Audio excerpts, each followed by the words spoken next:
any of that particular part. But now, from now on, it's cameras free, microphones free, to do as you wish. Okay, so I'll now continue. Good afternoon, ladies and gentlemen. Ladies and gentlemen. Afternoon, Jeff. My name is Jeff Taylor, and I'm honoured to be a part of this most important movement at such a critical stage of our nation's history. We all know it. The UK is fragmented to the point of breaking. Fragmented along the lines of ethnicity, religion, wealth, age, language, and all the rest of it. All driven by the insatiable desire of the woke left to destroy this great nation and then build a communist state from out of the rubble. I, for one, will oppose them with every breath I have. Those woke traitors have worked tirelessly to denigrate our history, our heritage, and the very people of this land. They have eroded the cultural bedrock of our country away, including our communities and families. Free speech is fast becoming a thing of the past, and justice is two-tier and flagrantly biased against the majority. You know, that so-called far-right majority. And now we have a Welsh Labour First Minister who has brazenly stated that she requires the white Welsh majority to bow down and fit in with the minority newcomers. And be in no doubt, that is also destined for England under Keir Starmer's Labour government. That is anti-democratic. Allowing a minority to pull the strings is tyranny, not democracy. We need to re-establish the bedrock of our British society, and I fervently believe the pledge will become that solid bedrock. And the greater the number of people who sign up to it, the firmer that bedrock will become. Our mainstream politicians will try to ignore it. They will try to duck it, but they will not escape. If they fail to accept it, they will become political history. Now, for context, we are here today in Runnymede, where on the 15th of June 1215, King John was forced to sign the Magna Carta. Yes, forced to sign the Great Charter that guaranteed English political liberties and rights. Just think on that for a moment. Now, this is not about isms. This is about rediscovering our cohesive and integrated society, our majority cohesive and integrated society. And that is why I am now signing the pledge. Slow down, slow down.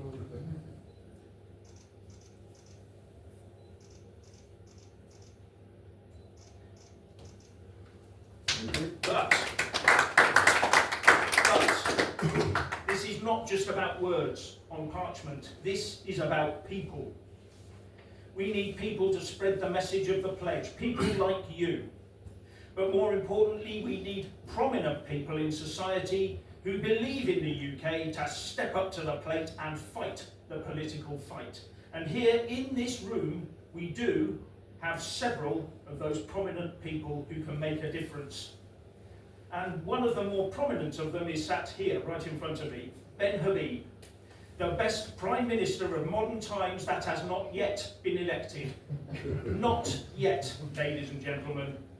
And I know he is a believer in the UK because of his work regarding something that just about no other politician will even acknowledge, let alone talk about: the Northern Ireland Protocol. Yes, that fiendish device concocted by the Ramonas to try and reel us back into the evil empire once more. Did you know that Stormont will be voting next month on whether or not that protocol even continues? Ben does, but virtually no one else will talk about it. The Northern Ireland Protocol might sound like a minor concern, but Ben knows it isn't. He knows how damaging a border within the UK down the Irish Sea really is. That's why he's different from the rest in Westminster and the rest of them out there. And that's why he's important. All I will say is, welcome Ben, and invite him to say a few words.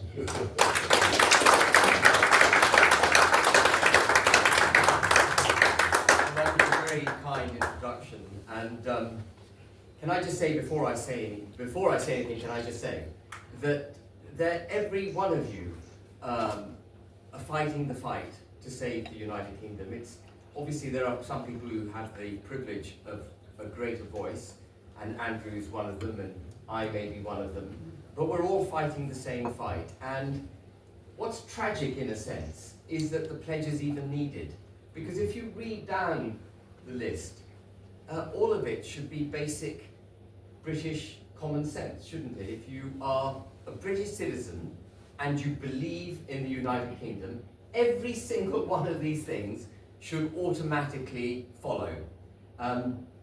Certainly when I was brought up, I've got my old school tie on, when I was brought up, I was taught to be proud of this country. I was taught that our forefathers were phenomenal. The agrarian revolution started here, the industrial revolution. We were at the forefront of scientific development. We had the best common law. We had the best empire, and I'm very proud of the empire. My father was on a beneficiary of the empire, having been born in what was then British India, became Pakistan. So I see the United Kingdom from that historical context, a context where Christianity was the blanket which wrapped us, but protected the United Kingdom's values and culture, and through which our fantastic democracy, our judicial system, our common law, our thirst for our hunger for knowledge, our preparedness for diversity of thought, all of that came out of those roots. And what we've developed over the last, I think particularly last 27 years since Tony Blair came into office, is a preparedness to put individuals above and beyond, and to the detriment of the country, to the majority. We say we live in a liberal democracy. Actually, we have set aside democracy in the pursuit of liberalism. And when you champion the individual at the expense of the majority, what you end up with is the kind of shutting down of free speech that Jeff was referring to, and David before him. Because in order for the majority, in order for the nation to give up that which is best for the nation, you can't have free speech. Can you see that? Because the majority would speak up against it. And so when you head for this extreme form of liberalism that we've got, you then you have the results and the symptoms against which the pledge is kicking back. And as I say, it is tragic that we have to state the obvious, but we have to state it. We have to push back, we have to yank against liberalism, the extreme form of liberalism that we've got, that's led to global governance, the inability to recognise that British citizens should come, first and foremost in our elected politicians' minds, and that they should be making policies for the national interest, for the majority interest.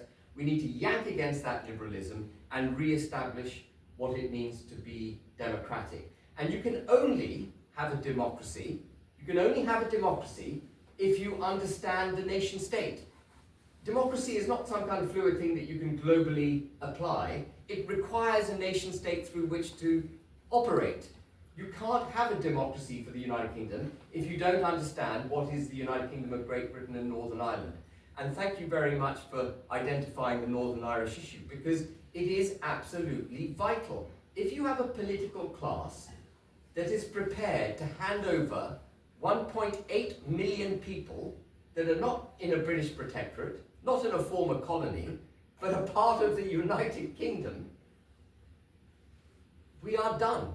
We are done as a country. And that's precisely what they've done. They see it as a bureaucratic, technocratic thing.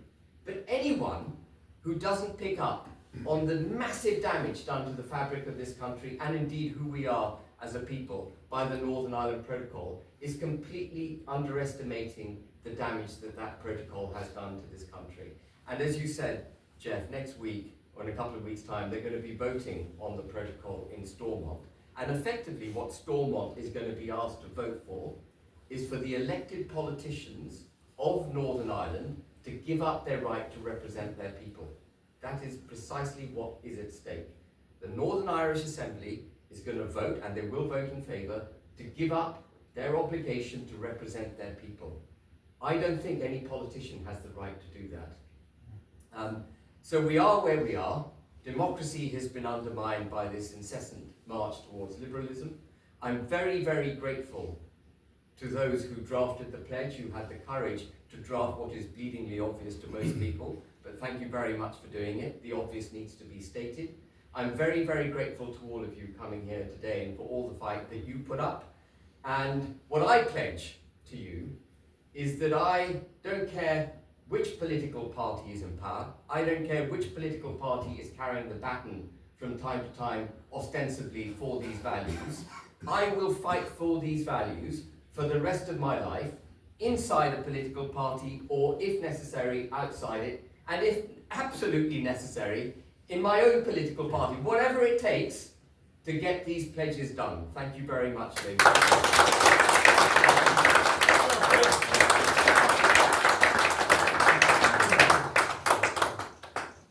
My handwriting's terrible. And would you mind looking up, Ben? I'll just... Yeah. Is that good? Guys, when you have... Oh, sorry. Let me just... Sorry. If you do that again, sir. What? Do another... You've got to fake Do the cross. Fake it. I can't fake it. It's on camera. Is that good? Beautiful. Thank you very much. Thank you very much. And you've done. Thank you.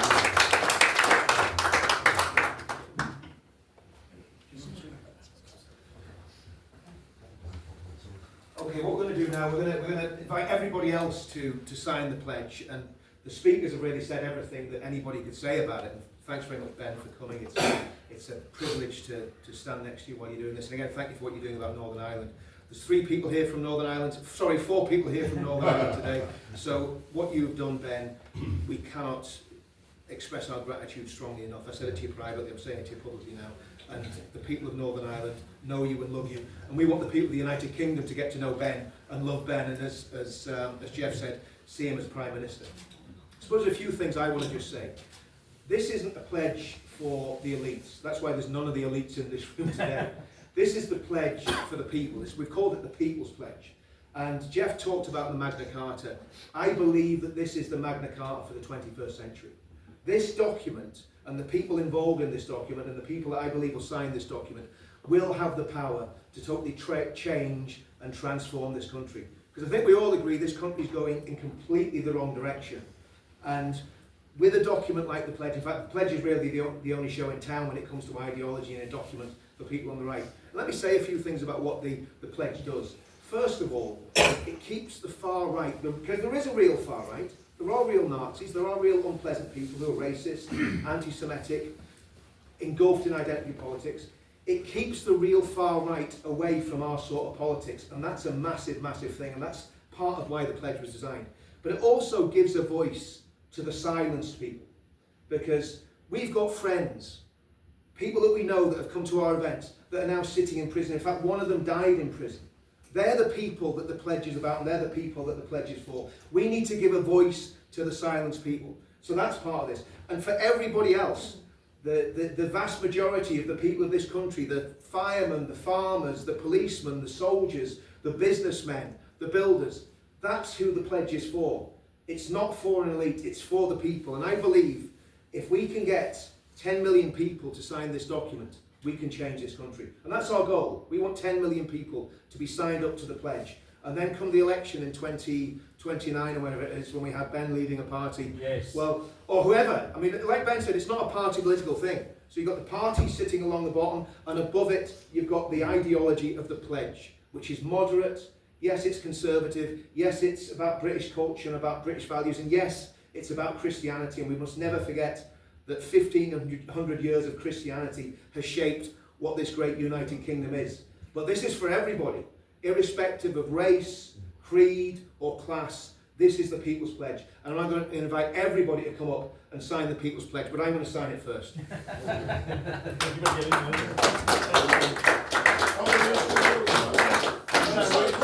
Could you say a few words as well, Andrew? Sorry. Let me just slow that. Slow down. Slow down, Paul. Beautiful. Do you want me to do that again? You smell, Paul. Lovely, that's better. That's lovely. Lovely angle. Lovely angle. Lovely, thank you. Sorry, Paul. In your own time. He always does that. Ladies and gentlemen, Ben is absolutely right. This pledge is only common sense. And the mere fact that it has to be stated here today and we sign up to it is a sad indictment of the state of our society and the political system that shaped our society over the last few decades. I can assure you from the inside that the politicians we have in Westminster do not think they serve the people. Their actions demonstrate that. And as I've said before, when the people are scared of the politicians, that's tyranny. And when the politicians are scared of the people, that is true democracy. And we do need to get to the latter, and the pledge is a vehicle.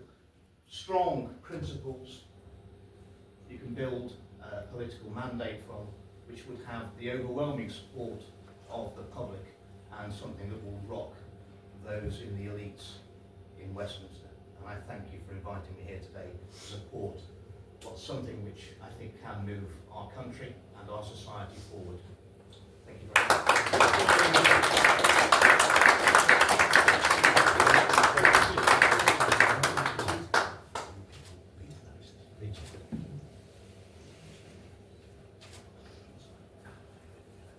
Can you look up? Yep, thank you. Thank you. Thank you very much. I think the easiest way of doing this is if we just do it by row. So, John, I'm going to ask you to put your camera down if you're inside. I'll hold the camera again. I'll completely mess it up because I'm not a cameraman. But just press the buttons. And if you want to say a few words as you sign it, feel free. Oh, I'm not good. Okay. Thank you, John. Well done.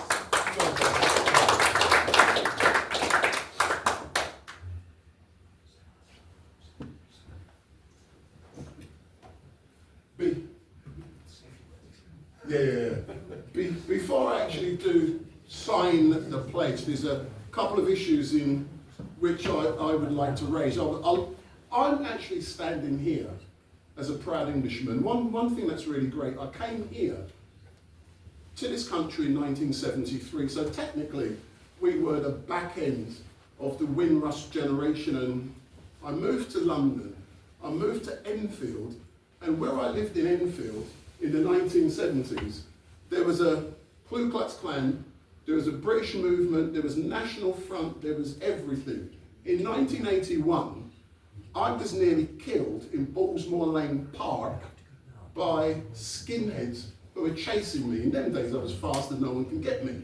But the important thing for me is that since then, I have done everything I can in my power to promote the culture which I've lived in and my family's lived in for 50 plus years. And I love this country. When the Queen and the Queen's late husband died, everyone would know, go online, I was one of the first persons to be outside of Buckingham Palace. I was here at Windsor Castle, showing my respects and live streaming. So I've done everything I can to embrace the British culture. So all the values on the pledge, I am going to say, however, I agree with 49 of the 50 pledges. There's one pledge which I believe has to be reviewed, re-looked at, and I'm going to sign it now out of principle, but the one is pledge number 35.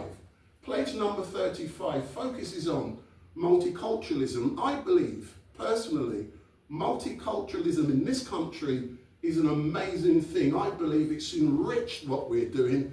It's brilliant. And I do accept there is an issue about monocultures. That is the issue that's been addressed with number 35. It's not there's an issue with multiculturalism. The issue is monocultures. And what I have done, I have raised it at the beginning of this. And what I'm suggesting is that I'm giving an alternative to number 35. And what I would like is for the team to consider what I am suggesting. If it has to be changed, it doesn't matter. But the important bit is I'm putting across, from my point of view, how I'm feeling, because my family reflects British society. I cannot say that multiculturalism is a bad thing. So what I am saying is that we acknowledge many of the difficulties associated with multiculturalism. We will work in partnership with monocultures to eradicate the likelihood of conflict and division.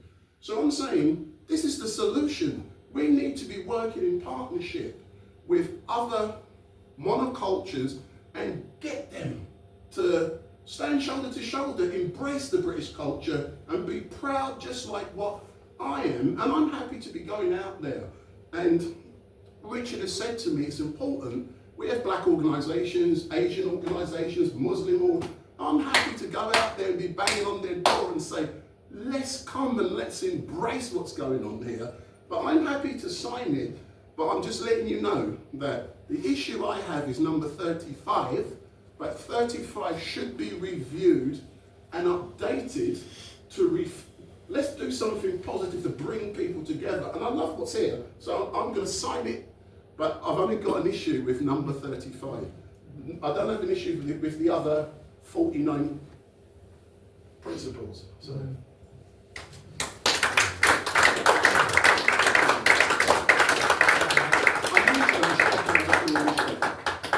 Thank you. You don't have to speak, just say that. If you want to say it, just... Yeah, we'll just invite everyone to say now, so...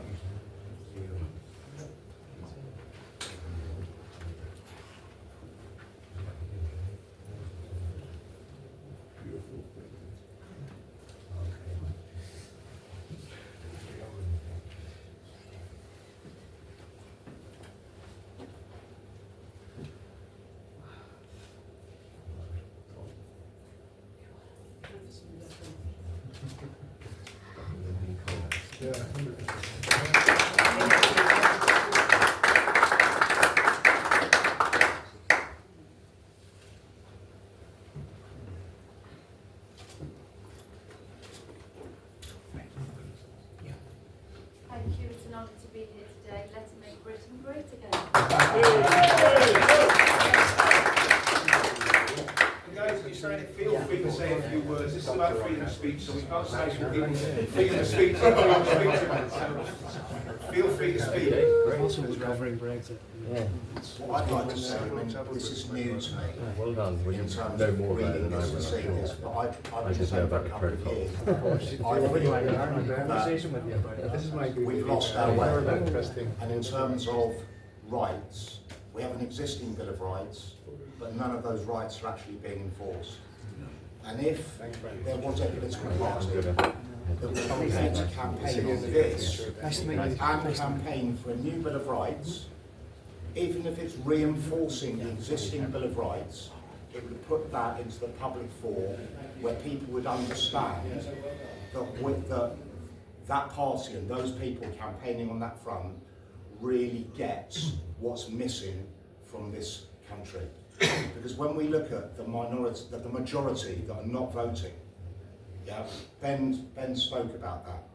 The reality is, if that majority were to vote for one party, that would deliver something like a 550 seat majority in that house. And they're lost and forgotten because they feel disenfranchised and disengaged with the political elite, the political spectrum. And the reality is, campaigning on a Bill of Rights and reinforcing that would demonstrate to the electorate that we get them and they would then get us. Thank you. Thanks.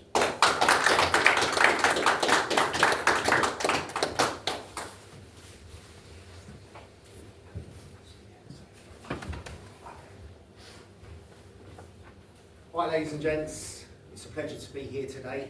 I've served my country, I've sworn an oath of allegiance to my country, and this could not make me any prouder to be here for this.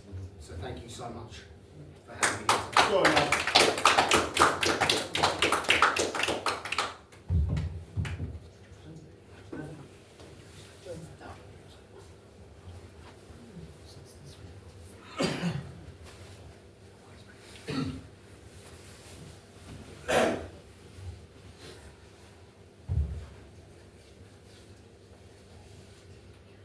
think before I sign it here, it gives me great pleasure to be here to sign it. As you heard from Ben Habib, I'm from Northern Ireland. We never guessed. And I'm one of the separated few. Yeah.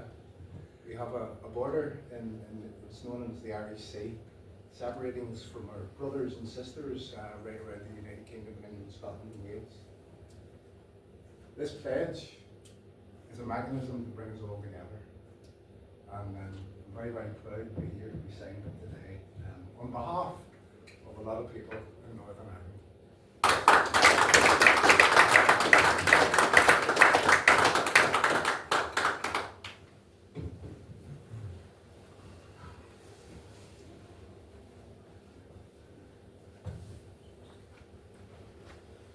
I'm the third generation of my family to be living in this quaint country of ours. I'm very emotional. My great-grandparents came to this country for safety. This country saved my family's life. My grandchildren have to have, at the moment, security at their school. Because there is a minority of people in this country that have declared war on us. This pledge, as far as I'm concerned, is designed to make Great Britain great again. And it is an absolute privilege for me to be here. Anything the community can do to help this, we will do. We aren't many, but what we have got is the ability to try and help.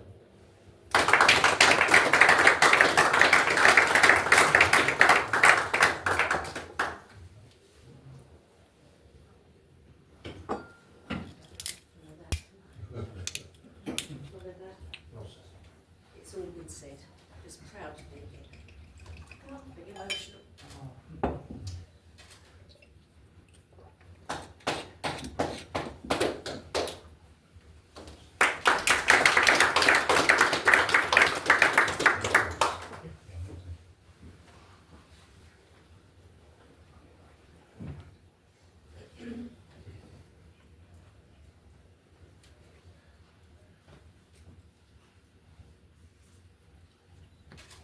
Normally I would have said a few words on behalf of the Jewish community, but in this instance I was really covered it all, so I've got nothing else that I really can put to that.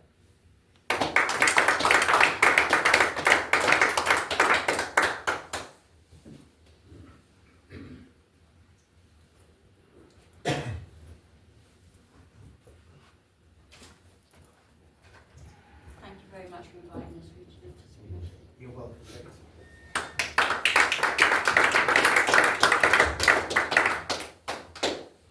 It's an absolute honour to be able to put my name in this document. Thank you. Thanks, Paul. Oh, look over it. Oh, look over it. Thank you.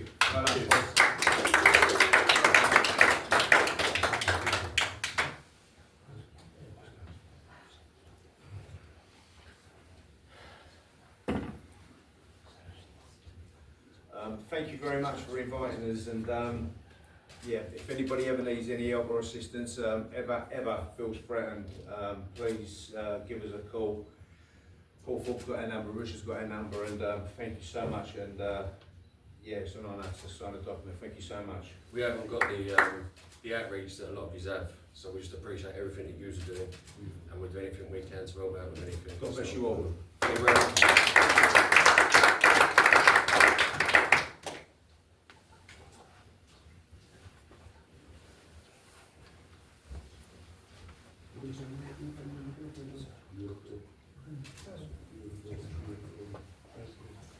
I just want to say thank you for inviting me, and I know all of you guys have put your head above the parapet, and there's so much work gone into this, and I'm just really privileged to be with you all. Thank you.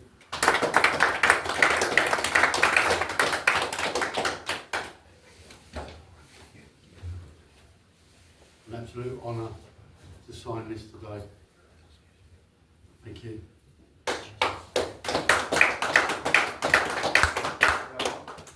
Let's unite the kingdom.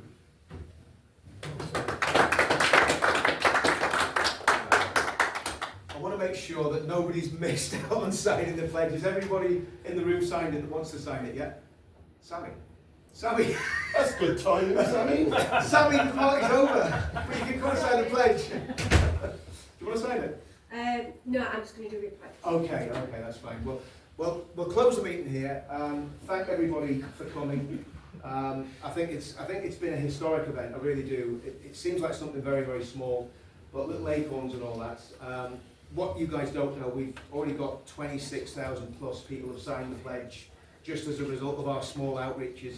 This is probably the first, and I don't know how the rest of the team will feel, but the first of many signing events, because I think we should keep the momentum going with these things. I really do think that this document, but not just the document, because the document is fantastic. The document has been sweated over and bled over for many years.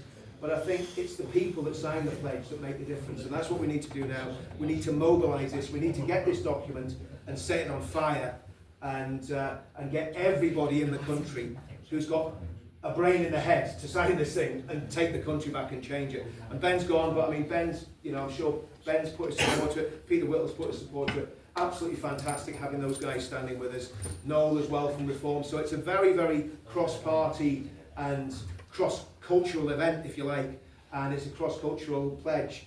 And I don't see how it can fail if we just get hold of it and run with it. And we just pray that God's blessing is on it. Thank you very much.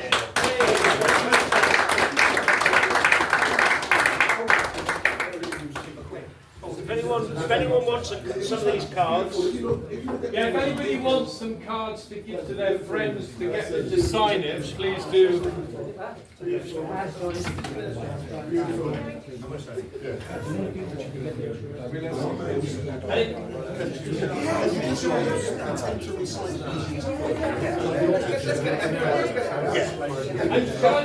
Sorry guys, just before you go, guys, just before you go, just share this everywhere. Just get it out the socials everywhere. I want this to go on, get on fire. So share it all the country. And can I just say, if any of you are willing to do interviews or talk on camera, just next door, it would be great. Just next door, the cameras are down. Come out of here, turn left. For anybody who'd like to say a few words.